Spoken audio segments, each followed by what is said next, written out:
नमस्कार दोस्तों, दधिमती संस्कृत एजुकेशन में आपका स्वागत है।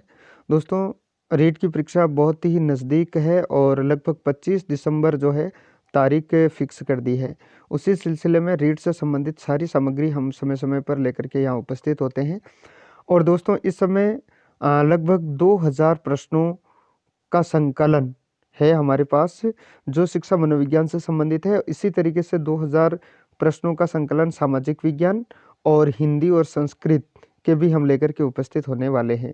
तो आपसे निवेदन है कि संस्कृत के वीडियोस और इस प्रकार के अपना आकलन करने के लिए जो वीडियो है वो आप समय-समय पर देख सकते हैं। इसके लिए आप हमारे चैनल को सब्सक्राइब करें और ये वीडियो आपको अच्छा लगे तो अपने दोस्तों के साथ ज़रूर शेयर करें और वीडियो को लाइक करना बिल्कुल भी ना भूलें। भाग 1 इस पे हम चर्चा कर चुके हैं लगभग 20 प्रश्नों पे। आज हम भाग 2 लेकर के उपस्थित हुए हैं।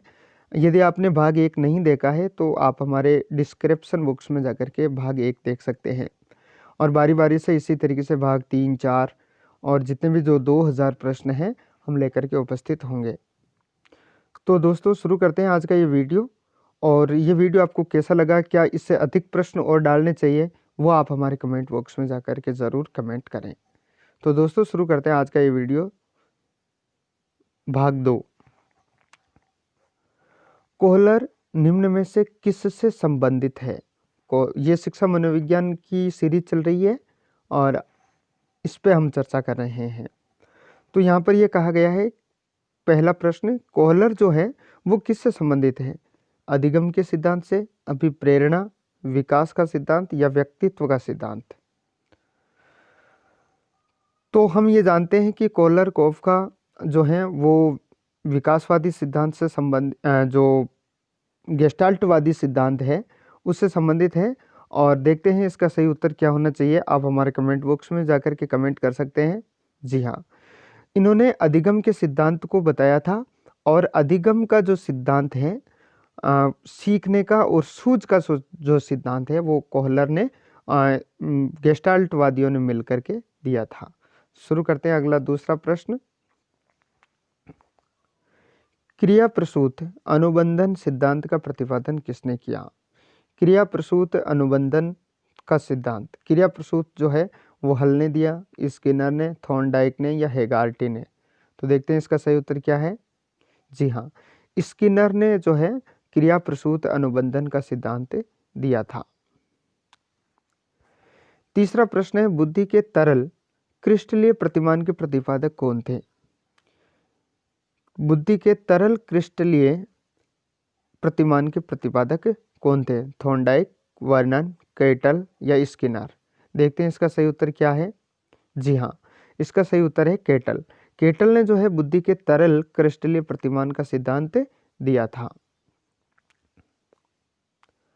अगला जो प्रश्न है, शिक्षण हेतु मानसिक उद्वेलन प्रतिमान का प्रयोग, शिक्षण हेतु मानसिक उद्वेलन प्रतिमान का प्रयोग किसके सुधार हेतु किया जाता है? तो अनुप्रयोग, समझ, समस्या समाधान या सृजनात्मकता? तो हम ये देख सकते हैं मानसिक उद्वेलन प्रतिमान। मानसिक उद्वेलन प्रतिमान वहाँ होता है जहाँ ज्ञान हो या न हो, लेकिन बच्चे में इतना ज्ञान अधिक इतनी क्षमता होती है कि वो किसी भी चीज़ के बारे में ज़्यादा समझ सकता है, ज़्यादा सोच सकता है या फिर अपनी कोई ऐसी कल्पना कर सकता है। उस कल्पना के माध्यम से वो उसे साकार करने का प्रयास करता है। तो कल्पनाशीलता सर्वाधिक, जिसमें जितनी कल्पना होगी उसके अंदर उतना ही मानसिक उद्वेलन होगा। तो कल्पना किससे संबंधित होती है? सृजनात्मकता से संबंधित होती है। तो देखते हैं इसका सही उत्तर। जी हाँ, सृजनात्मकता से संबंधित मानसिक उद्वेलन प्रतिमान होता है। गोलमैन निम्न में से किससे संबंधित है? गोलमैन सामाजिक बुद्धि से, आध्यात्मिक बुद्धि से, संवेगात्मक बुद्धि से या सामान्य बुद्धि से? तो गोलमैन किससे संबंधित है?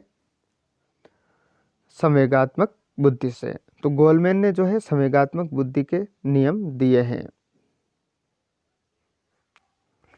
अगला जो प्रश्न है वो संज्ञानात्मक संप्रति का न्यूनतम स्तर है।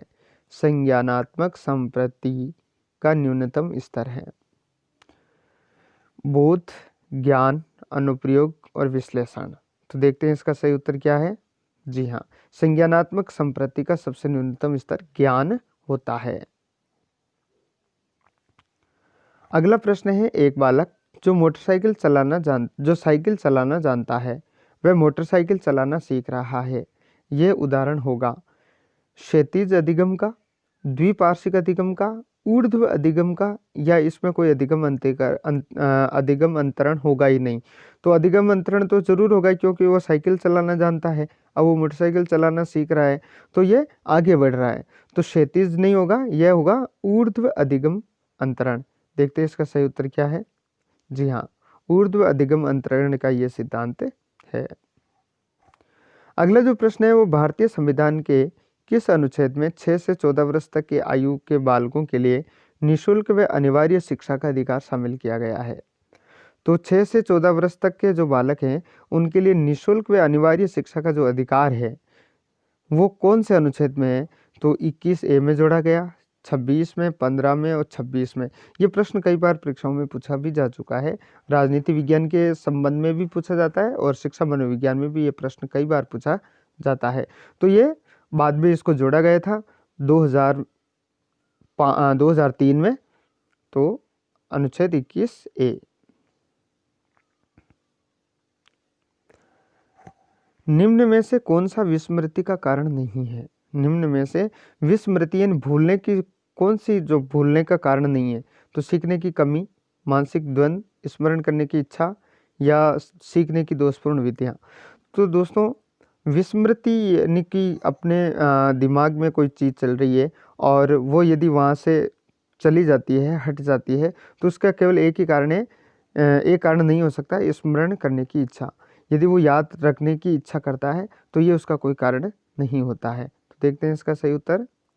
जी हाँ, विस्मृति का जो कारण नहीं है, स्मरण करने की इच्छा। दोस्तों ये वीडियो आपको कैसा लग रहा है, क्या आप जो है इससे सहमत हैं, इस तरीके जो ये फिर बाद में सही उत्तर का आना, इसके लिए आप जो है कमेंट बॉक्स में जाकर के ज़रूर कमेंट करें, क्योंकि आपके कमेंट से ही हमें जो है संबल मिलता है कि अगला वीडियो हम और अच्छे तरीके से बना करके लेकर के उपस्थित हों। क्रेस्मर ने व्यक्तित्व को निम्न में से किस प्रमुख प्रकार से वर्गीकृत किया है। तो क्रेस्मर ने व्यक्तित्व को कैसे वर्गीकृत किया है। क्रिस्काई, सुडोलकाई, गोलकाई, या इन तीनों तरीके से। तो हम सब जानते हैं क्रेस्मर ने जो है व्यक्ति को 3 भागों में बांटा है। एक तो जो दुबला पतला होता है, एक सुडोलकाई होता है और एक गोलकाई होता है, मोटा। तो ये सभी तरीके से उन्होंने बांटा है। जी हाँ, अब रीट की परीक्षा जो है लगभग 25 तारीख को इन्होंने राजस्थान सरकार ने, अशोक गहलोत ने भी घोषणा कर दी है। आशा करता हूँ आप सब तैयारी में लगे हुए हैं। आप वीडियो को ज़्यादा से ज़्यादा शेयर ज़रूर करें। अगला जो प्रश्न है वो TAT का उद्देश्य निम्न में से किसका मापन करना है। TAT जो है वो किसका मापन करता है। अभिक्षमता का, बौद्धिक क्षमता का, अभिवृत्ति का, या मूल्य का। तो हम सब जानते हैं TAT जो है वो अभिक्षमता का मापन करता है। अभिक्षमता जो होती है वो व्यक्तित्व मापन के अंतर्गत आती है।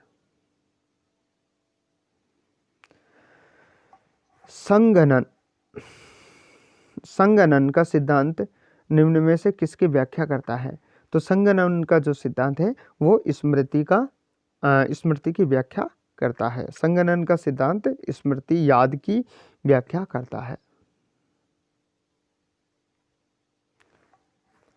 निम्न में से कौन सी शिक्षा मनोविज्ञान की सर्वाधिक व्यक्तिनिष्ठ विधि है। तो व्यक्तिनिष्ठ जो है अलग अलग विधियां होती है, अवलोकन है, प्रयोगीकरण है, अंतर्दर्शन है, बहिर्दर्शन है। इसमें सर्वाधिक श्रेष्ठ कौन सी विधि मानी जाती है।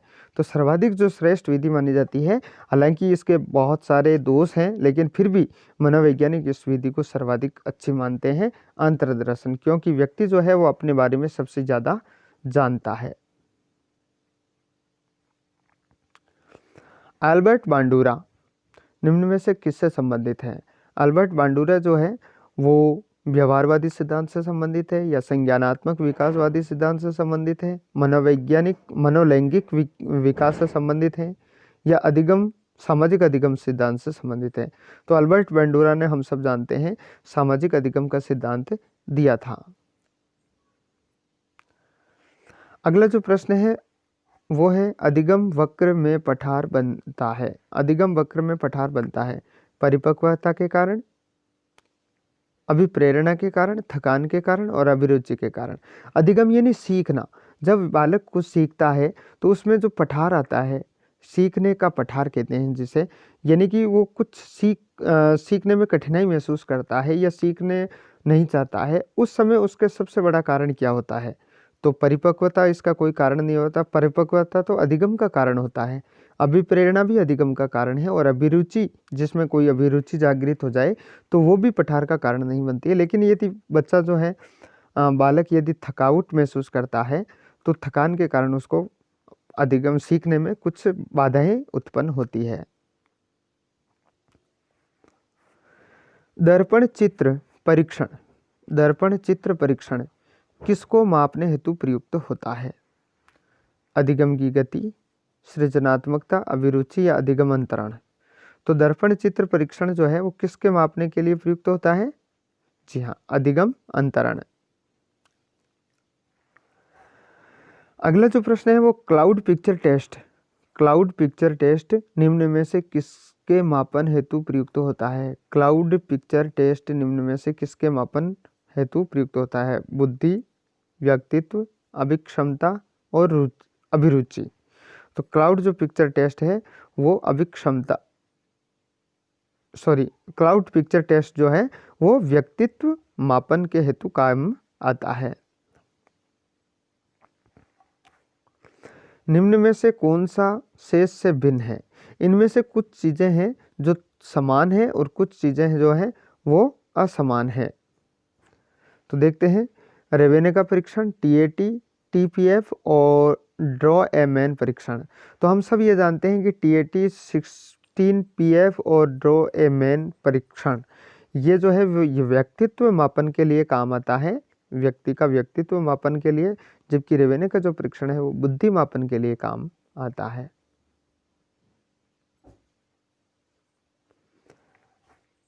सूझ या अंतर्दृष्टि के सिद्धांत का प्रतिपादन किसने किया? थॉर्नडाइक ने, हेगार्टी ने, गेस्टाल्टवादी मनोवैज्ञानिकों ने या स्किनर ने? तो सूझ या अंतर्दृष्टि का जो सिद्धांत है वो गेस्टाल्टवादी जो मनोवैज्ञानिक हैं उनके द्वारा दिया गया था, हम सब ये जानते हैं। मैकडूगल के अनुसार प्रत्येक मूल प्रवृत्ति से संबंध होता है। मैकडूगल के अनुसार प्रत्येक मूल प्रवृत्ति से संबंध होता है संज्ञान, संवेग, संवेदना और चिंतन। तो मैकडूगल ने सर्वाधिक जो जोर दिया था वो चिंतन पे जोर दिया, संवेग पे। मैकडूगल ने जो है संवेगों पे सबसे ज़्यादा जोर दिया था, और उसके अनुसार ये मूल प्रवृत्ति से संबंधित होता है। प्रत्येक जो है मूल प्रवृत्ति से कोई ना कोई संवेग संबंधित जरूर होता है। तो दोस्तों, ये 20 प्रश्न आपको कैसे लगे, ये वीडियो आपको कैसा लगा, ज़रूर आप कमेंट बॉक्स में बताएं। क्या इसमें और सुधार किया जा सकता है? और अन्य विषयों के भी जो है इस तरीके के प्रश्नोत्तर हम लेकर के उपस्थित हो रहे हैं। आप वीडियो को जो है अपने दोस्तों के साथ ज़रूर शेयर करें और हमारे चैनल को सब्सक्राइब करें, जुड़े रहें। मिलते हैं अगले वीडियो में, तब तक के लिए जय हिंद, जय भारत। रीट की सफल होने की अग्रिम शुभकामना के साथ।